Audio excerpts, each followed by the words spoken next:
kuryama no kubyuka ni imbabazi z'Uwiteka bene data, igitondo cyiza kandi cy'umugisha cyangwa se cy'umunsi cyiza bivanye n'aho buri wese ahereye ku migabane itandukanye y'isi. Mwese mwemeye kwifatanya natwe gusangira ifunguro ry'umunsi kandi rya buri gitondo. Insanganyamatsiko ya none wa 21 Gicurasi mwaka wa 2025, kuwa gatatu, iragira iti mbese wari uzi ko utemererwa kuvuga nabi uwasizwe? Mbese wari uzi ko utemererwa kuvuga nabi uwasizwe? Mbere yuko dusoma ijambo ry'Imana, reka tubanze turirimbane indirimbo ya 426 mu ndirimbo zo gushimisha Imana igira iti dukomeze dutambuke niturangiza dusome ijambo ry'Imana.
Amania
Haleluya, haleluya, haleluya, bene data. Hisemo guhora nkizwa ngashingwa mu gakiza ke, sinzava mu gakiza ke.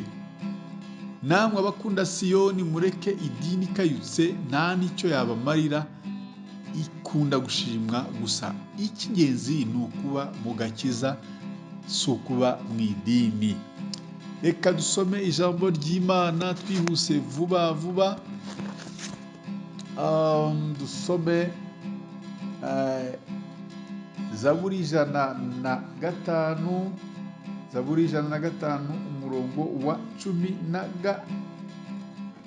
Haravuga ngo ati ntimukore kubona size, ntimugire icyo mutwara abahanuzi banjye. Ntimukore kubona size, ntimugire icyo mutwara abahanuzi banjye. Turarebera hamwe abahungu 42 bagizweho ingaruka no gukora ku bakozi b'Imana. Abahungu 42 bagize ingaruka zo kuvuga nabi umukozi w'Imana bita Elisa. Dusome igitabo cy'Abami ba kabiri umurongo wa igitabo cy'Abami ba kabiri ibice 2 umurongo wa 23 tugeze kuri 25.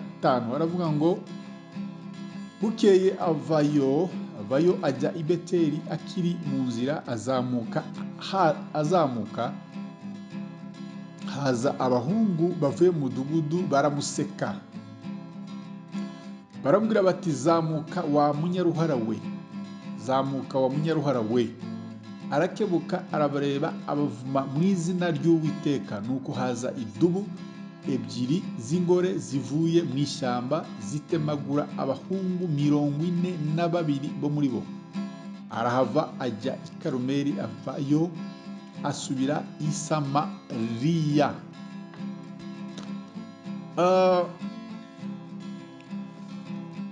Akenshi iyo ducira imanza abandi biratworohera, kandi nyamara natwe izo tuba dufite ziba zitworoheye. Akenshi kuvuga abandi no kubatera amabuye biroroha cyane, nyamara iyo ari twe bayatera bikatubabaza cyane. Gutokora abandi biroroha, kandi nyamara mu maso yacu haba harimo imigogo. Mbere iyo gutokora abandi burya byagakwiriye kubanza kwitokora. Iminsi tugezemo hazamo kuvuga nabi abakozi b'Imana, gusenya abakozi b'Imana, kubanduza, kubahumanya, kubita ibisambo n'ibindi, kubatera amabuye. Kandi nyamara burya baca umugani ngo umukobwa abumwe agatukisha bose. Kubahuka no gutuka no gucafuza no kwanduza abakozi b'Imana burya imbere y'Imana ni icyaha. Byamazwe gufatwa nk'ibisanzwe, kandi abantu bagenda babimenyera nk'ibisanzwe, nyamara burya bidakwiriye. Ndetse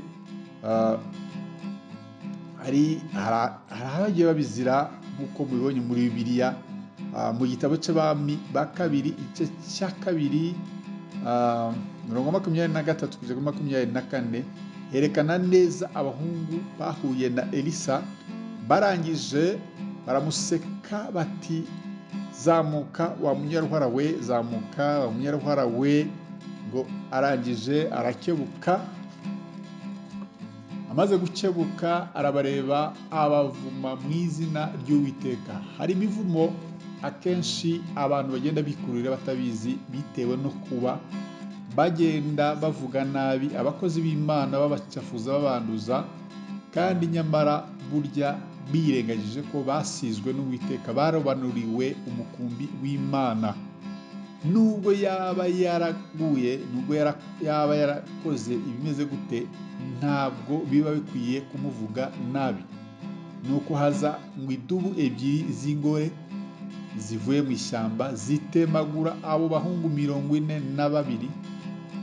Aba nta kindi bazize gusa kuvuga nabi umukozi w'Imana Elisa, kumusuzugura, ngo ni umunyaruhara, kumutesha agaciro, kumusuzugura ngo ni umusaza, uruhara. Imana irarakara, ica agasuzuguro kabo. Ntugasuzugure umuntu w'Imana, kuko umunsi Imana yamanutse ikamuvuganira bizakugiraho ingaruka. Ntukamuvuge nabi, ntabwo ubyemera, kuko yamuhamagaye niyo iziranye nawe. Ibyo yamushinze natabisoza neza azabibazwa ku giti cye. Nimba yarataye umurongo, ni nayo izamenya uburyo izawumugaruraho. Zaburi yatubwiye neza ngo ntimukore kubona asize, ntimugire icyo mutwara abahanuzi banjye. Kangahe abakozi b'Imana basebywa, bakanduzwa, bagacafuzwa, bakitwa ibisambo, bakitwa ibyo batakoze, kugira gusa ngo bagende batukisha izina ry'Uwiteka, umurimo wayo bawucafuze, bawanduze. Mu gitabo cy'Abaheburayo ibice 10 umurongo wa 31 haravuga ngo haragira hati, erega biteye ubwoba gusumbirwa n'amaboko y'Imana ihoraho. Mbese Imana ije kurwanira umukozi wayo, amaboko yayo wabasha guhangana nayo?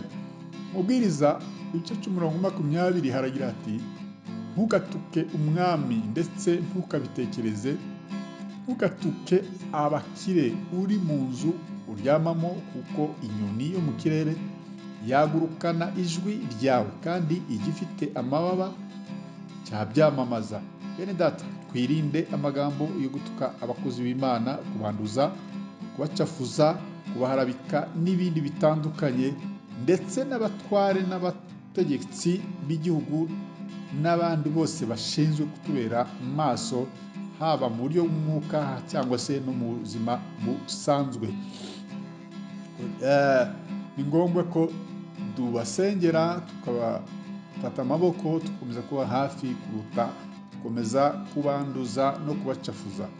Dukwiye kujya tubasengera aho kubavuga nabi. Ijambo ry'Imana ridufashe kandi ritugire neza. Amen. Data, turagushimiye kubwira ijambo uduhaye, twe gukomeza kuzirikana ko tutemererwa mwami kuvuga nabi abakozi b'Imana, ahubwo dukwiye kubasengera. Urakoze, urakarama, bana natwe muri byose. Shimwe n'icyubahiro byawe none iteka ryose. Sezereze izina ryawe ryera, Yesu Kristo umucunguzi wacu. Amen. Mwari kumwe nanone nk'uko bisanzwe na mwene so muri Yesu Kristo, Bishop Apollinaire Gakombe, mushima kuri toro The Evangelical Covenant Church of Rwanda CCR. Mana y'amahoro ikomeze kubana namwe mwese bene data. Mbifurije kugira umunsi mwiza n'akazi keza. Shalom shalom, ndabakunda.